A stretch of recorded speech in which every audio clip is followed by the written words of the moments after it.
ओम नमः शिवाय। मेरे साथ चलो देवसेना।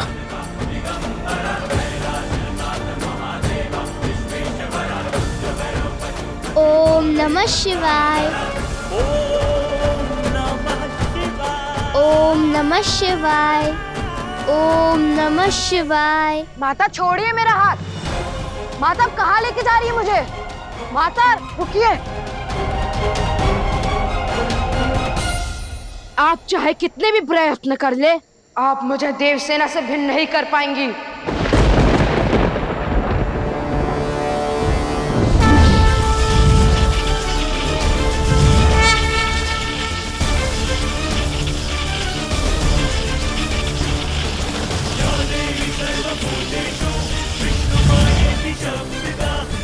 आपका ये पाश मुझे नहीं रोक पाएगा माँ।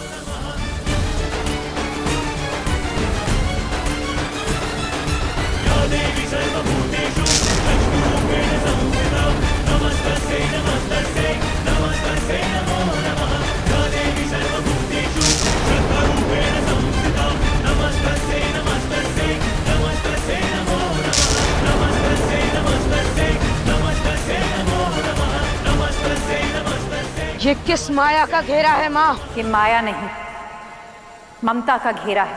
वो ममता जो फूल के समान कोमल है, परंतु आवश्यकता पड़ने पर पाषाण के समान कठोर भी हो सकती है।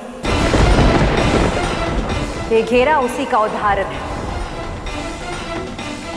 तोड़ सको तो तोड़ दो इसे कार्तिकेय।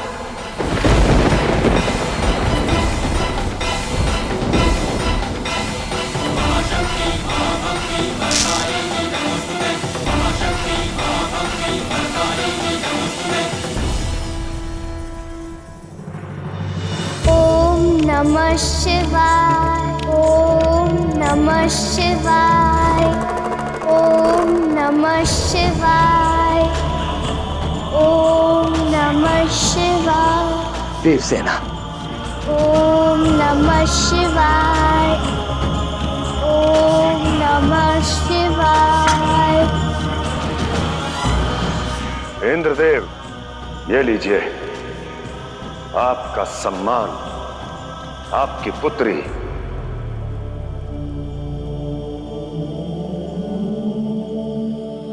देवसेना,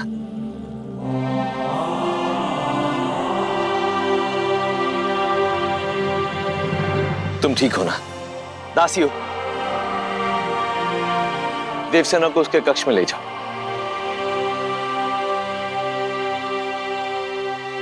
आप धन्य हैं महादेव, आपने सिद्ध कर दिया कि आप इस संसार में न्याय के प्रतीक हैं, धर्म के पक्षधर हैं। यहां तक कि जब आपका पुत्र भी आपके सामने आया तो आप अपने कर्तव्य से विमुख नहीं हुए। किंतु आप देवराज होकर भी अपने कर्तव्य से मुख मोड़ लिया आपने। उचित का हाथ छोड़ अनुचित का साथ दिया।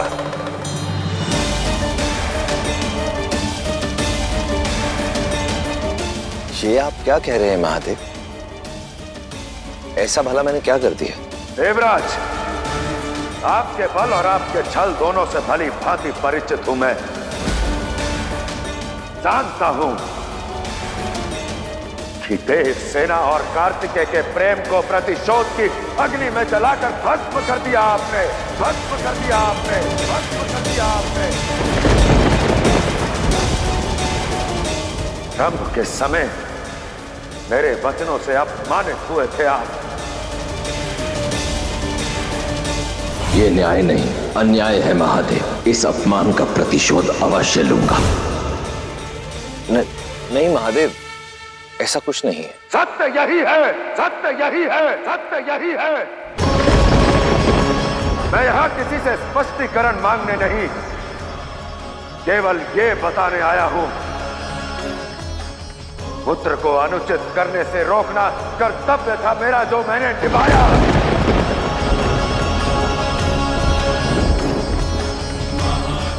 किंतु एक कर्तव्य और है मेरा इंद्रदेव,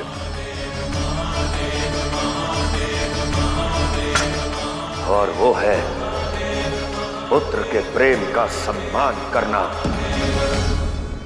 देवराज इंद्र, मैं शिव वचन देता हूं आपको कि उचित समय आने पर आपकी पुत्री देवसेना का विवाह मैं अपने पुत्र कार्तिकेय से करवाऊंगा, कार्तिकेय से करवाऊंगा, कार्तिकेय से करवाऊंगा।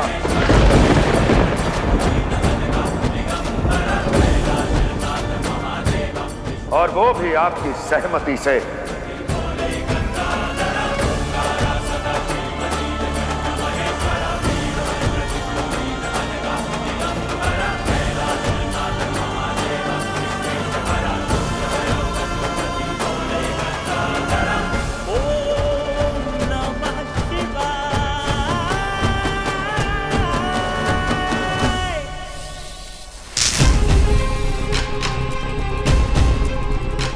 कार्तिकेय, समझने का प्रयास करो पुत्र। हम तुम्हारे प्रेम के विरुद्ध नहीं हैं। उचित समय आने पर तुम्हारा विवाह देवसेना से अवश्य होगा, देवसेना से अवश्य होगा, देवसेना से अवश्य होगा।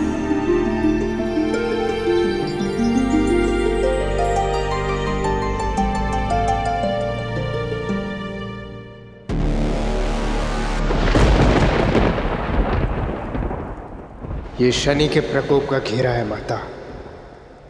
कोई भी ममता का घेरा इसे तोड़ नहीं सकता है।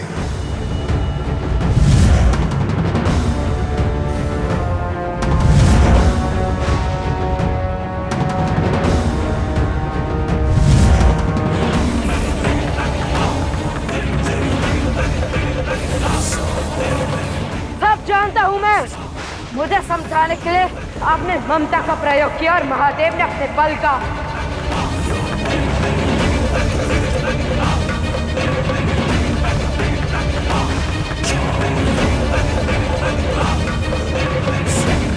और अब मैं सृष्टि का अंत करके अपने प्रेम का प्रमाण दूंगा, प्रेम का प्रमाण दूंगा, प्रेम का प्रमाण दूंगा।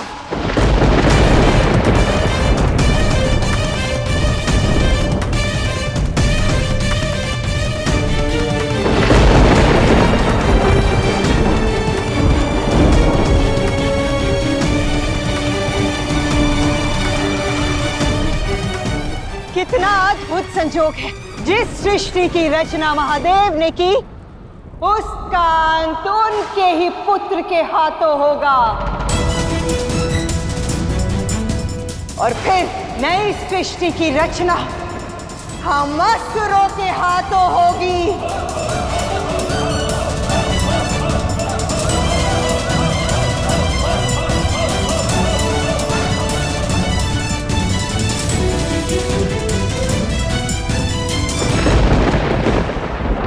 नहीं महादेव, आप माता और पुत्र के इस तर्क वितर्क के बीच नहीं आएंगे।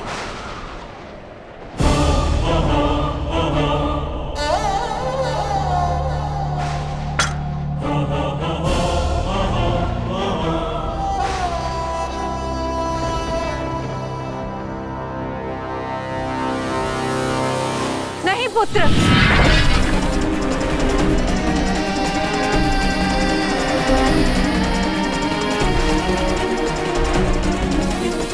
कार्तिकेय रुक जाओ पुत्र। आज या तो मैं और देवसेना इस ब्रह्मांड से दूर जाएंगे, या फिर इस सृष्टि का अस्तित्व रहेगा, या फिर इस सृष्टि का अस्तित्व रहेगा, या फिर इस सृष्टि का अस्तित्व रहेगा।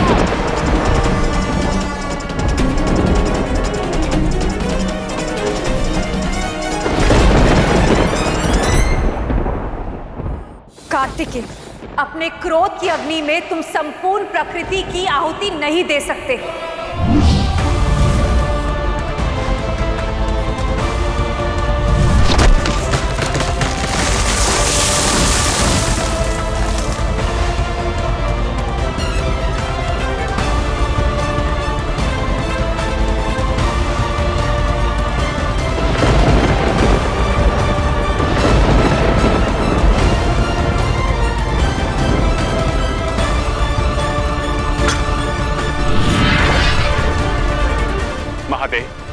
देखिए इस अनर्थ को। कार्तिकेय का आवेश प्रकृति को जितना आहत कर रहा है, उतनी ही आहत प्रकृति की माता देवी पार्वती भी हो रही है।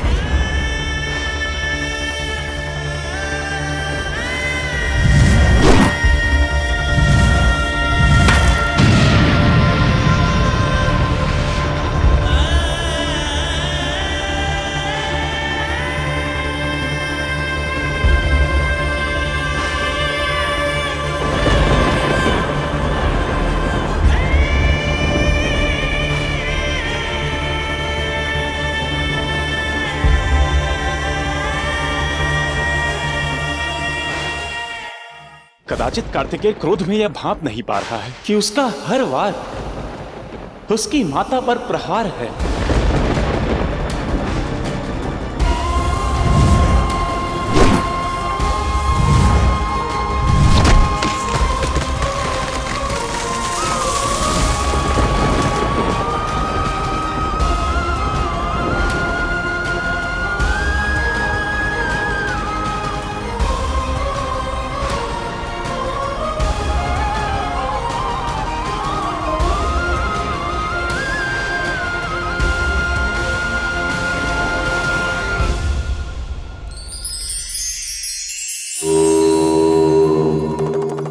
सूर्य की किरण अपने आगमन से हर घर को प्रकाश से भर देती है। उसे ना तो किसी के निमंत्रण की आवश्यकता है, ना ही अपने प्रचार की। सूर्य का तेज उसका सबसे बड़ा प्रचारक होता है। इसलिए सदैव अपना व्यवहार भला रखें, दूसरों का उचित सोचें, स्वयं भी तेजस्वी होंगे और जग को भी जगमग करेंगे।